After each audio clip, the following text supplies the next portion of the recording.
एकादशी की साधन परम पावन बेला में साधना प्रेमियों, समस्त गुरुजनों का सभी को आशीर्वाद, भरपूर आशीर्वाद। हम लोग अपने क्रम में विज्ञान में कोष में प्रवेश कर चुके हैं और विज्ञान में कोष का संबंध सूक्ष्म जगत से है। हमारे सूक्ष्म जगत, हमारा सूक्ष्म शरीर और इससे भी अति सूक्ष्म तत्वों से हमारा संबंध हो जाता है और इसके लिए योग निद्रा की क्रियाएं जो करवाई गई हैं माध्यम बनता है। आज हम जानेंगे कि हमारा जीवन जो नियंत्रित हो रहा है इस संसार के इस वातावरण में, ये किस आधार पर चलता है। क्योंकि तीन जगत हमारे शास्त्रों ने कहा है, स्थूल, सूक्ष्म और कारण, ये तीन जगत हैं। उसी के हिसाब से तीन शरीर मिले हैं हमें और ये तीनों शरीरों की सत्ता अपने अपने दायरे में बिल्कुल सही है। अब आज हम चिंतन करेंगे कि हमारा जो वास्तविक जो भोग हम भोगते हैं संसार में, चाहे धन का भोग हो, मान सम्मान, प्रतिष्ठा, वैभव या संसार के जितने भी जो भोग हैं, इनकी शुरुआत क्या स्थूल रूप में होती है? क्या इनका संबंध हमारे स्थूल पुरुषार्थ से है? इसको जानेंगे आज। साधक प्रेमियों, ये जो जितने जो सूक्ष्म जगत हैं, जितने भी जो सूक्ष्म हमारा जो जगत का संबंध है, इन सब का संबंध हमारी स्मृतियों से है। जितने भी जो सूक्ष्म जगत का भोग हम भोगते हैं, ये हमारे मानस धरातल पर ही होता है और इसकी प्रतिक्रिया होती है स्थूल पर। हमारा स्थूल शरीर अगर धन का भोग करता है, बीमारियों का भोग करता है, तकलीफों का भोग करता है, तो इसका संबंध हमारे सूक्ष्म जगत से है और सूक्ष्म जगत नियंत्रित होता है हमारे जो स्मृतियां हैं पूर्व की, इनसे नियंत्रित होता है। तो आओ आज हम लोग चिंतन करें कि ये जो भोग है संसार के, जिसका नियंत्रण करने वाली हमारी स्मृतियां हैं और स्मृतियों का संबंध संस्कारों से है, कारण जगत से है। तो कारण से ये सूक्ष्म में आती है और सूक्ष्म से स्थूल भोग करता है। तो हम मानते हैं कि हम स्थूल भोग करते हैं हर चीज का। तो ये किस रूप में होता है, कैसे होता है, और फिर इन सारे रहस्यों को हम कब देखेंगे, कब जानेंगे? क्योंकि स्थूल की जो प्रतिक्रिया हो रही है इन सब चीजों का स्थूल शरीर पर, इसको तो हम देखते हैं, लेकिन इसका मूल कहां है, आधार कहां है, इसको जानना जरूरी है। और विज्ञान में कोष ये सारे द्वार खोलता है इस ज्ञान का। अब इतना तो निश्चित है कि हम अनेकों जन्म ले चुके हैं, अनेकों जन्म, इसकी कोई गिनती नहीं है। और इन अनेकों जन्मों में हमने अनेकों प्रकार के भोग भोगे हैं। हमारी इंद्रियां उन सारे भोगों को हर एक जन्म में भोगी हैं, अभी भोग रही हैं। तुम कितनी बार पिता बने, कितनी बार मां बने, असंख्य हजारों पुत्रों के मां बने, हजारों पुत्रों के पिता बने, क्या एक जन्म की भी स्मृति रही तुम्हारी? किसी भी जन्म की स्मृति है तुम्हारे पास? नहीं है और ना ही होगी। अब इतना तो निश्चित है कि हम लोगों ने जितने जन्म लिए हैं, हर जन्म लेने का मुख्यतः दो ही आधार है, शरीर का भरण पोषण और मैथुन यानी भोग, सेक्स जिसको कहते हैं। इसी से आकर्षित होकर हर बार शरीर में हम आते हैं। हमने हजारों शरीर बदले हैं और हर शरीर में प्रधानता इंद्रियों की होती है, आहार से लेकर मैथुन, और फिर जो 5 इंद्रियां हैं इनके विषय भोग। हर जन्म में एक ही इतिहास दोहराया गया, हर जन्म में हम एक ही तरह की गलतियां किए, विषयों के पीछे भागे, मैथुन के पीछे भागे। ये इतिहास निरंतर हर जन्म का चला। एक ही तरह जब भी इंद्रियों की बात आती है, हर जन्म में हमने घुटने टेके इनके सामने, कभी इनको पराजित नहीं कर सके हम। अगर पराजित किया होता हमने, तो हम इस मनुष्य शरीर में इस भोग के लिए नहीं आए होते। तो साधा प्रेमियों, इतने जन्मों के जो भोग है, इनकी एक भी स्मृति तुम्हारे पास नहीं है, तो क्या माना जाए? अगर हम ये मान के चलें कि ये ईश्वर की इच्छा है कि हमारी उन जन्मों की स्मृति हमारे पास न हो, क्या यही सत्य है? आओ आज को जाने हम कि क्यों नहीं स्मृतियां होती हैं। हम हर जन्म में एक ही इतिहास दोहराते हैं, हर जन्म का, और उसका मूल आधार है शरीर का निर्वाह करना, शरीर को भोग प्रदान करना, संसार को जन्म देना, बच्चों को जन्म देना, और इन सब का मूल आधार है भोग। तो ये क्यों नहीं है?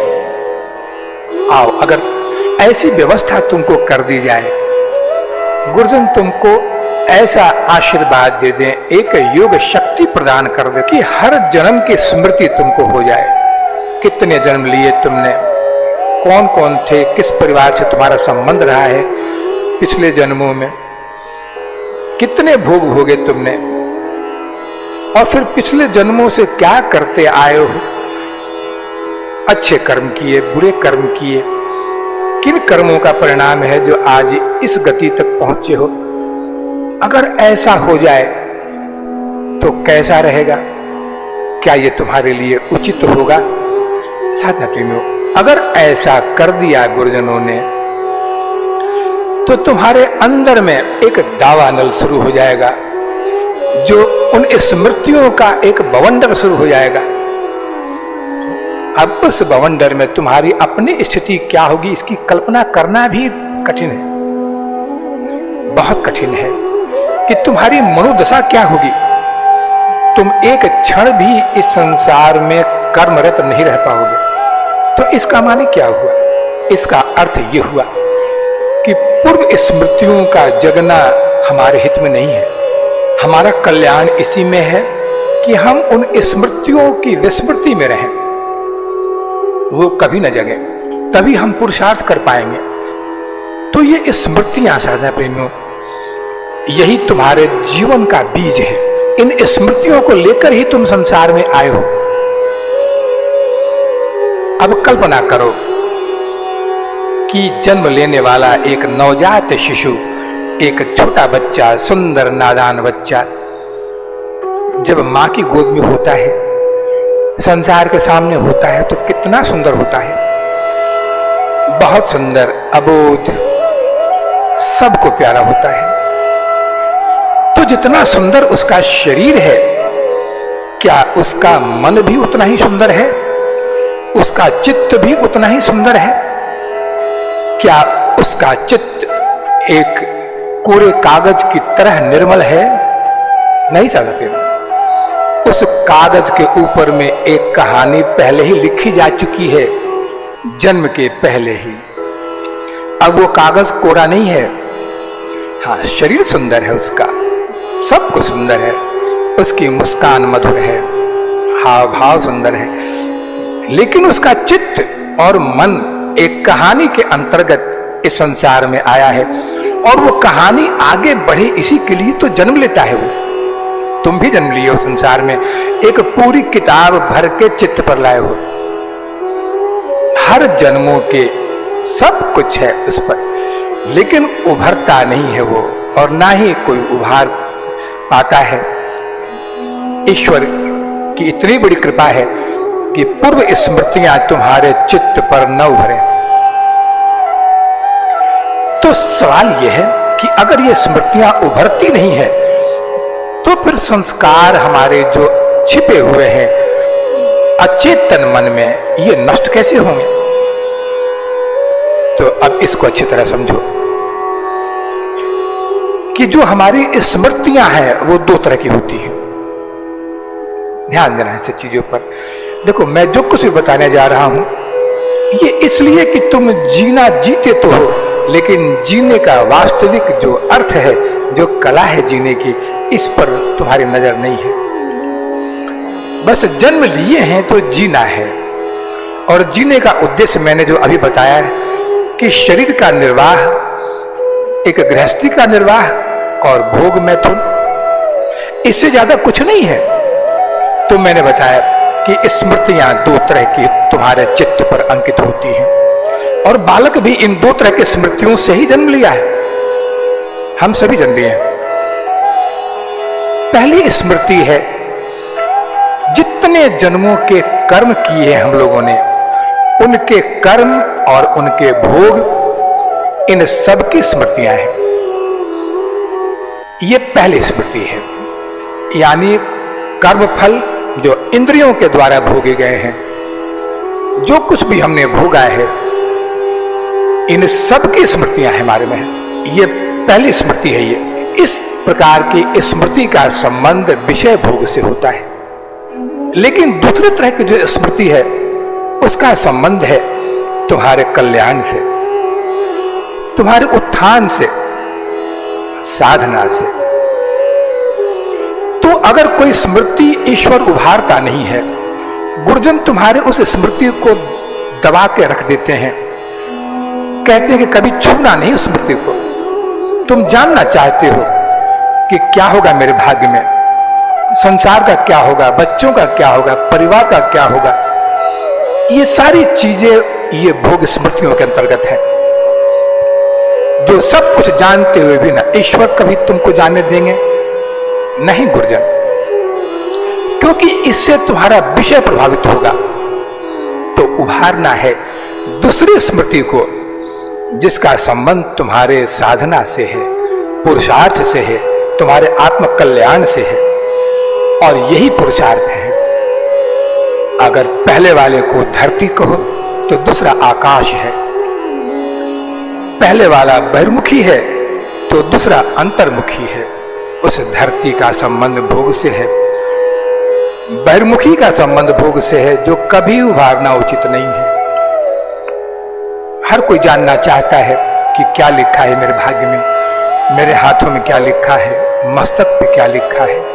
ये कोई नहीं जान सकता साधना प्रेमियों, और नहीं जानने के पीछे जो एक इतना बड़ा रहस्य है, वो है तुम्हारा कल्याण। तो स्मृतियां जगानी होती हैं तो गुरुजन जगाते हैं तुम्हारे कल्याण वाली स्मृतियां, जिससे तुम अपना कल्याण कर सको। साधना की स्मृतियां जगाते हैं कि किन जन्मों में तुमने कितनी साधना की, और गुरुजन जब भी दीक्षा देते हैं तो तुम्हारे पूर्व जन्म के उन मंत्रों को, उन संस्कारों को जगाते के देखते हैं कि कहां से साधना शुरू की जाए। तो ये दो तरह की जो स्मृतियां हैं, ये तुम्हारे अंदर होती हैं। एक का संबंध विषय भोग से है, जो नहीं जगाई जाती है, जगते ही तुम्हारा ये जीवन व्यर्थ हो जाएगा। और दूसरी स्मृति को जगाया जाता है, अगर साधक जगाना चाहे तो। लेकिन 99% साधक अपने उस सांसारिक स्मृतियों को जगाना चाहते हैं, जिसका संबंध विषय भोग से है, जिसका संबंध उन पाप और पुण्यों से है। अगर संसार में कोई कष्ट मिल रहा है तुमको, चाहे परिवार के माध्यम से हो, धन संपदा के माध्यम से हो, पुत्र परिवार के माध्यम से हो, तो ये सारे भोग के संस्कार हैं, और इनकी स्मृति कभी जगाई नहीं जाती है, ना ही उचित है तुम्हारे लिए। हाँ, उन स्मृतियों को उस परमात्मा ने अपने एक दिशा निर्देश के माध्यम से उसको अवरुद्ध कर दिया है, तो इसका लाभ उठाओ और जगाओ उन स्मृतियों को, जो दूसरी स्मृतियां हैं, जो आत्मा के कल्याण के लिए बनी है, जिसके लिए आए हो। और इसी के लिए योग निद्रा की जो क्रियाएं बताई गई हैं, इनका संबंध पूरी तरह उन स्मृतियों से है जो तुम्हारी साधना में सहायक हो, न कि भोग से। मैंने कहा ना कि हर किसी के जीवन में जन्म के पहले ही वो काफी मोटी किताब लेके आता है, जिस पर सारे उसकी गति संसार में किधर जाना है, क्या उचित है, ये सब कुछ लिखे, सारी कहानी लिखी होती है। और हम सारा जीवन उस कहानी के रूपरेखा को बदलने में लगा देते हैं कि बदल डालेंगे हम अपने भोगों को। नहीं बदल सकते साधना प्रेम, कभी बदल नहीं सकते। हाँ, समय का इंतजार करो, जगाना है तो स्मृतियों को जगाओ, उन अंदर की स्मृतियों को जगाओ जिसमें तुम्हारा कल्याण छिपा है, जिसमें ईश्वर चाहते हैं, गुरुजन चाहते हैं कि इन स्मृतियों को उभारो, इनको धरातल पे ले आओ। आज जो कुछ मैं बताऊंगा इसको गहराई से चिंतन करना, बहुत गहराई से, क्योंकि जब भी चिंतन करोगे इसका, एक बार संसार से मन भटकता है तो वास्तव में क्यों आए हो संसार में? क्या इन विषयों के लिए, इन भोगों के लिए? अगर ऐसा मानते हो तो अपने मूल उद्देश्य से भटक जाओगे, कभी पूरा नहीं होगा। देखो, आखिर ये जो संस्कार, जो स्मृतियां, एक को तो जगाना बहुत कठिन है, ना ईश्वर चाहते हैं ना गुरुजन चाहते हैं। दूसरी बहुत ही आसान है। तो दूसरी की बात करें हम लोग कि कैसे जगाया जाए उसको और किस विधि से जगाया जाए। तो उसका उपाय है कि जिस दिन साधना के मार्ग में आगे बढ़ते हो, जब चित्त को, मन को निर्मल करते हो साधना से, तब अंदर में छिपी हुई जो तुम्हारे अंतर स्मृतियां हैं, ये जगती हैं तुम्हारे उसी अचेतन मन से, यानी कारण शरीर से। कारण शरीर में ही सारे जन्मों के संस्कार छिपे होते हैं, स्मृतियां छिपी होती हैं, वो जगनी शुरू हो जाती हैं। और जब साधना बढ़ती है तो स्मृतियां शुद्ध होती हैं।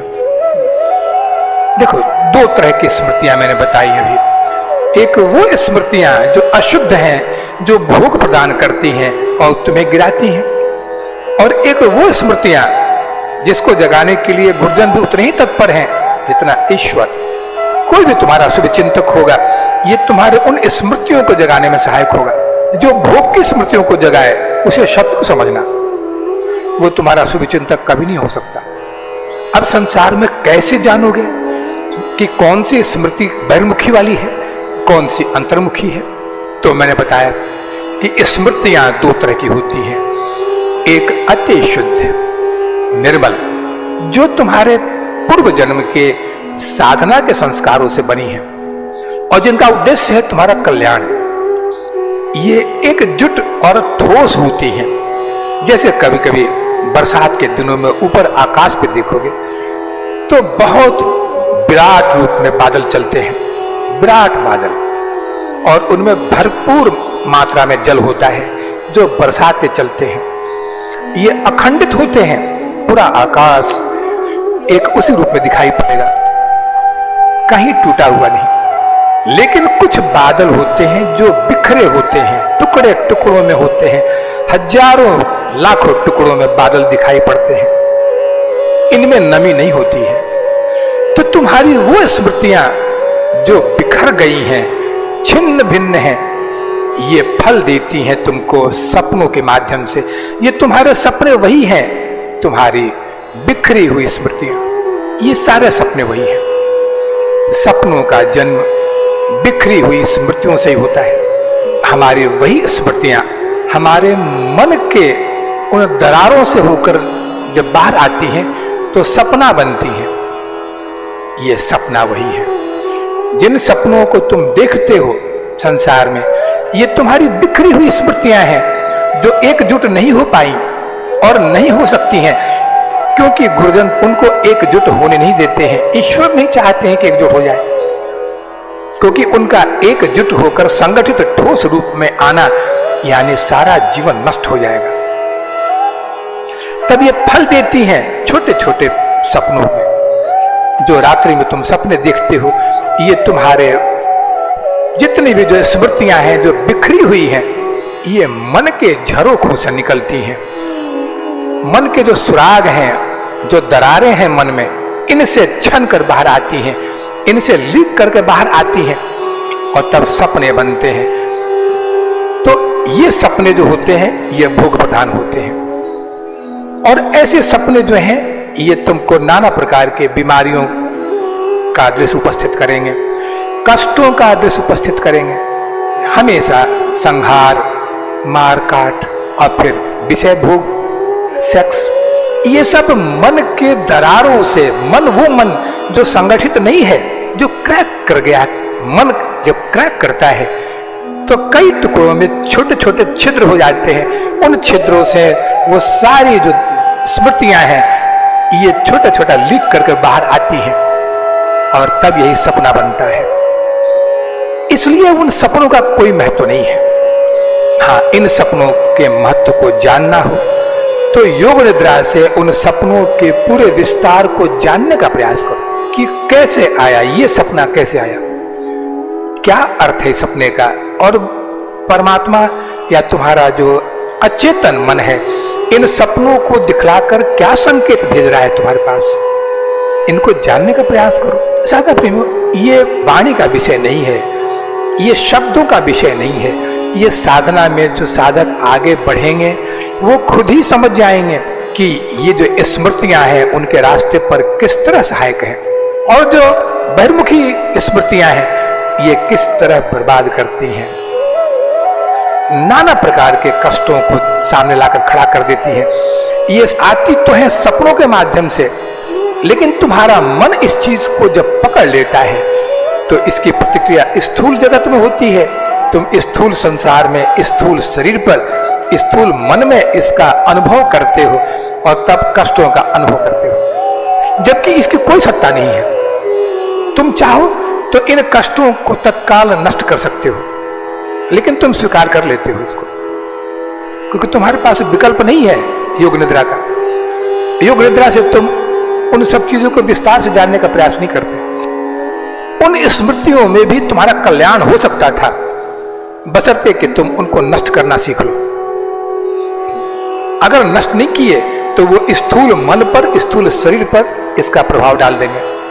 तो मैंने कहा कि ये जो तुम्हारे स्वप्न है, ये वही जो तुम्हारे स्मृतियां हैं, जो बहिर्मुखी स्मृतियां हैं, भोग वाली स्मृतियां हैं, ये तुम्हारे मन को पकड़ती हैं और मन के उन छिद्रों से बाहर निकलती हैं, और जब भी निकलेंगे तुम सपने देखोगे। योगी सपने क्यों नहीं देखता है, या कोई भी साधक जो अच्छा साधक है उसको अपने सपनों से कोई सरोकार नहीं होता है, और तो उसको तो कभी याद भी नहीं होता है, क्योंकि उसका मन एकाग्र है अपने अंतर्मुखी बनने में, और अंतर्मुखी में वो अपने अंदर के स्मृतियों को उभारता है जो उसके कल्याण के लिए जगी है, उसके भले के लिए होती है।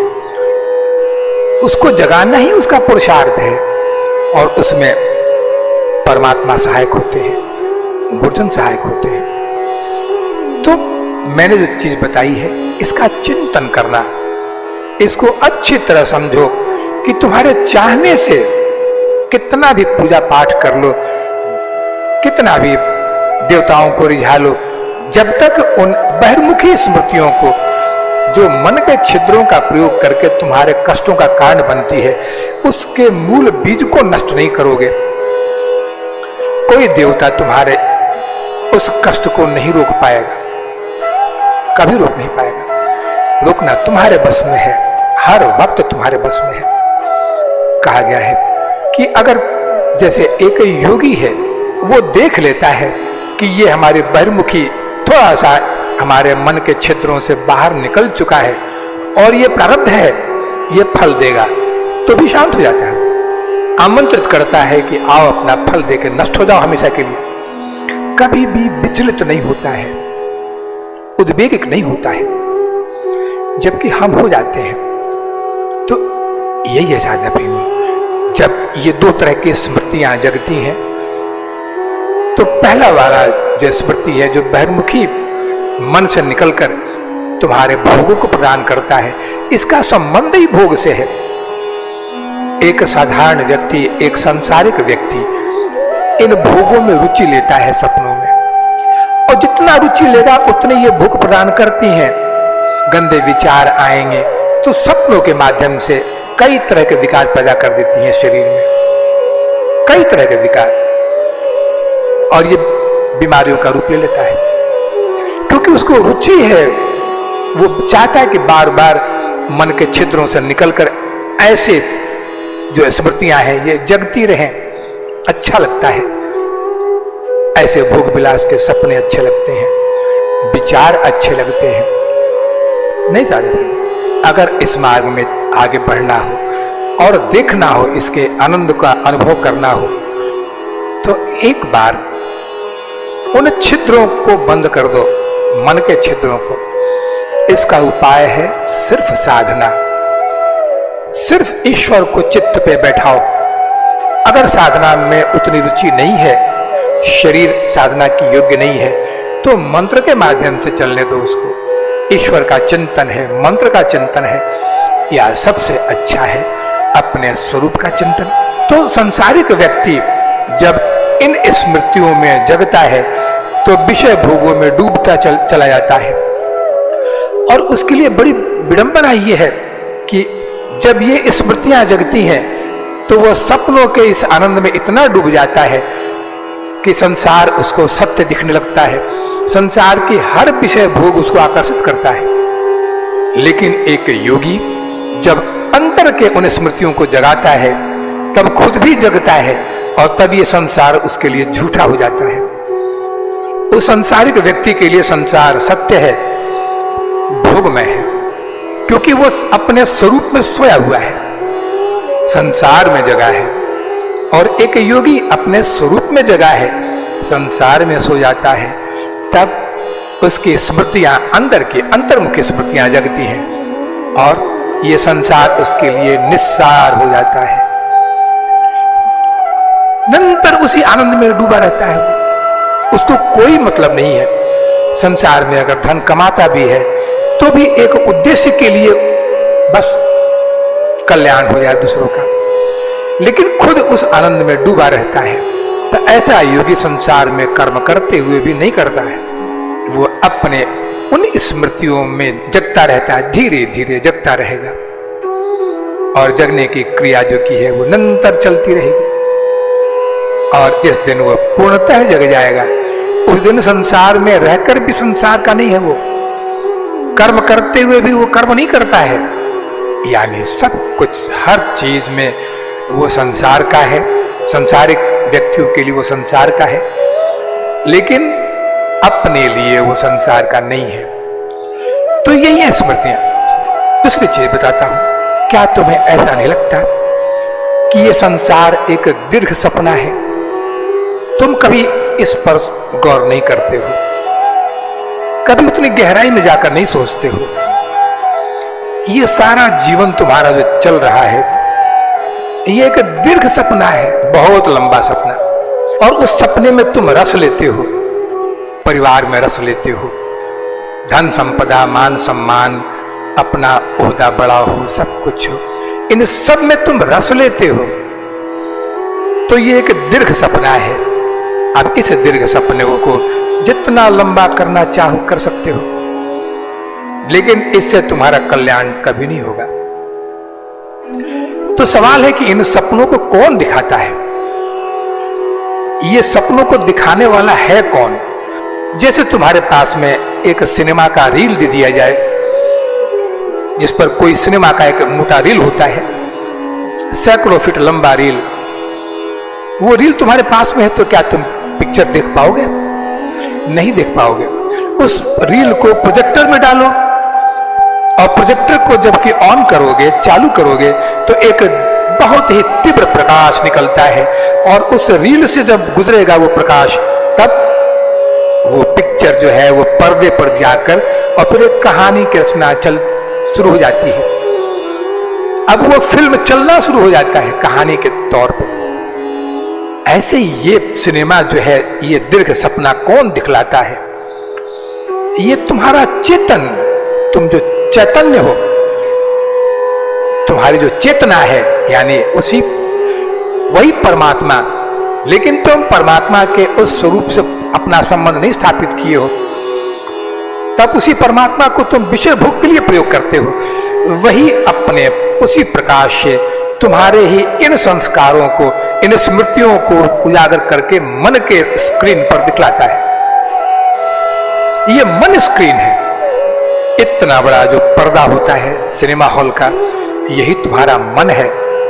और प्रोजेक्टर का जो प्रकाश है, ये चेतना का प्रकाश है, उसी ईश्वरीय प्रकाश को जिसको तुम भोग के लिए इस्तेमाल करना चाहते हो।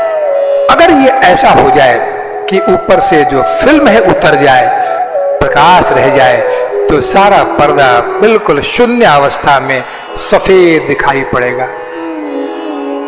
यही तुम्हारा जो अंदर की स्मृतियां हैं, अंतर्मुखी हैं, यही वो है, और ये स्वयं परमात्मा का स्वरूप है। तो साथा प्रेम, इस संसार में हम जब जन्म लिए हैं, तो जन्म लेने का मैंने बताया कि दो ही उद्देश्य है।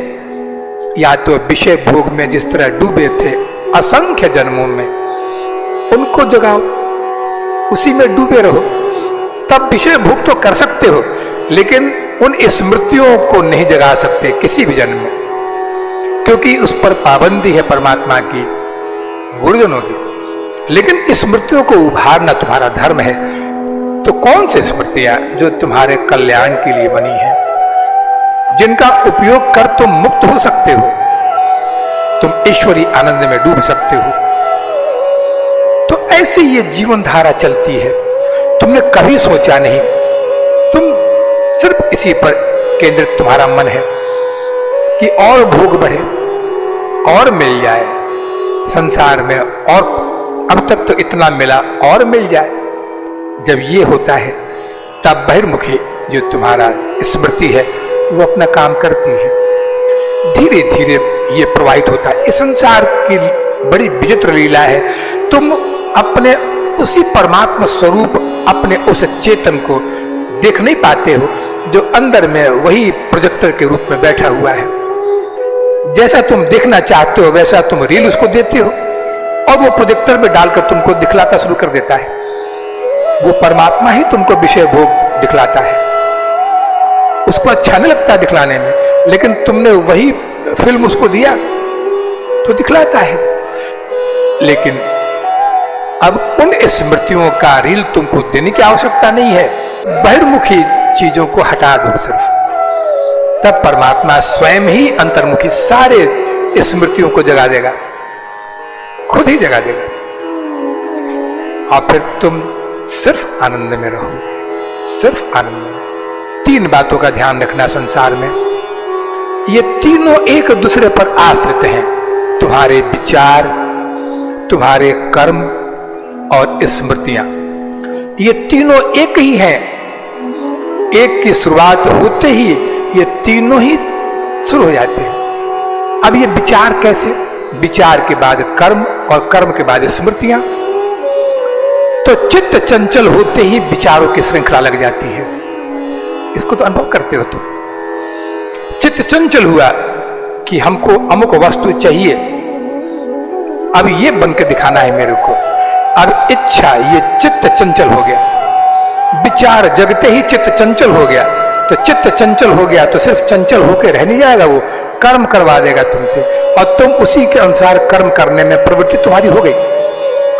तुम दौड़ रहे हो कर्म करने के लिए उसी के अनुसार। अब कर्म का होना और नहीं होना तुम्हारे बस में नहीं है, लेकिन ये स्मृतियां बन गई, ये संस्कार बन गए, सफलता के भी और विफलता के भी। और ये दोनों संस्कार संचित हो गए तुम्हारे स्मृति में। अब क्या किया तुमने? सत्यानाश हो गया, सिर्फ इसलिए कि विचारों को तुमने जन्म दे दिया। चित्त को चंचल करते ही विचार जन्म ले लिए, विचार अपना काम करने लगे। ऐसा नहीं है कि सिर्फ विचार जग गए, कोई बात नहीं, ये विचार तुमको कर्म में प्रवृत्त कर देगा। अब तुम भागते जा रहे हो कि कैसे धन कमाएं। विचार हो गया कि अमुक चीज पाना है मेरे को, एक निर्माण करना है महल का। ये विचार जगते ही तुम भागते चले जाते हो। ये भगाने वाला कौन है? तुम्हारे विचार। तो तुम्हारे कर्म आश्रित हैं विचारों पर, और तुम्हारी स्मृतियां आश्रित हैं तुम्हारे कर्म पर। अब जैसा कर्म किया तुमने, वैसी नई स्मृतियां बनती चली गई। अब तुम अपना कितना नुकसान करते जा रहे हो, इसका पता तब लगता है जब ये स्मृतियां अगले शरीर में जन्म लेती हैं, उभरती हैं। तो साधा प्रेम, ये तीन चीजें एक दूसरे पर आश्रित हैं, और तुम्हें इसका पता तब लगता है जब ये स्मृति बनकर संस्कारों के रूप में अगले शरीर में तुम्हारे सामने आती है। तब फिर विचारों को चंचल करेंगी ये स्मृतियां, फिर कर्म में प्रवृत्ति कराएंगी स्मृतियां, और फिर सारी चीजों की स्मृति बनाकर फिर तुम्हारे अंतःकरण में बैठ जाएंगे। देखो, एक मूल सिद्धांत को याद रखो, आखिर ये जो स्मृतियां हैं, जो विचार हैं अमुक बनने का, अमुक पाने का, ये एनर्जी है। जैसे विज्ञान कहता है, साइंस कहता है कि हीट, लाइट, साउंड, इलेक्ट्रिसिटी ये एनर्जी है, ये संसार की एनर्जी है। लेकिन उस ब्रह्मांडीय जगत में जिसमें तुम मूल में निवास करते हो, वहां का एनर्जी है तुम्हारा विचार, ये ऊर्जा है। इस ऊर्जा का इस्तेमाल करके तुम उठ भी सकते हो, गिर भी सकते हो, ये ऊर्जा है, और तुम इसका स्वामी नहीं बन सकते हो। इसका स्वामी परमात्मा है। तो ये ऊर्जा उठती है। अब तुम्हारे पड़ोसी के यहां जब ये ऊर्जा पहुंची, ये विचारधारा पहुंची, तो उसकी इच्छा जग गई कि अब तो करोड़पति बनना है, और फिर वो इस विचारधारा को करके करोड़पति बना। अब तक पड़ोसी की थी, अब उसको देखकर अब ये तुम्हारी बन गई। अब तुमने भी विचारधारा को जन्म दे दिया। तो कल तक तो वो बिल्कुल प्रत्यक्ष रूप में कार्यान्वित थी पड़ोसी के लिए, आज तुम्हारे लिए बन गई है। उसके लिए सत्य था, आज तुम्हारे लिए सत्य है। और फिर तुम्हारे पास भी टिकेगा नहीं, इसके बाद फिर तुम्हारे यहां से किसी और को जाएगा। तो ये एक ब्रह्मांडीय ऊर्जा है, ईश्वरीय चेतना के रूप में। तुम चाहकर इसको पकड़ नहीं पाओगे, बस ये चलती है, और उसी ब्रह्मांडीय एक सूत्र के माध्यम से, किसी और के माध्यम से तुम तक पहुंची है। तुमने पकड़ा, तुमने उस विचारधारा को लेकर जो पाना था उसको पाया, फिर निकल जाएगी।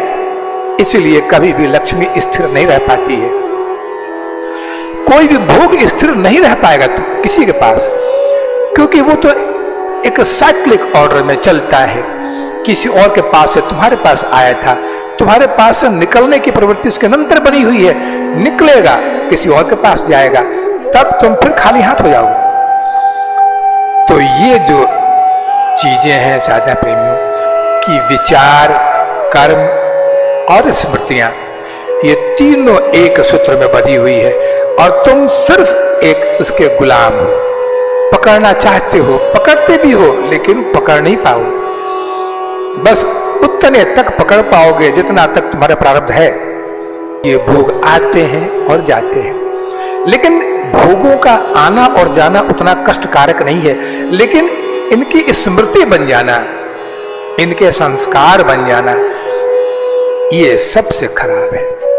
इसलिए जब भी कोई विचार आए, कोई भी इच्छा मन में प्रकट हो, विचार आए, तो उस विचार से नहीं डरना, उस भोग से नहीं डरना, क्योंकि ये इस जन्म को बर्बाद नहीं करेगा, इस जन्म में भोग देकर नष्ट हो जाएगा। डरना हो तो उस स्मृति से डरना जो बनने जा रहा है।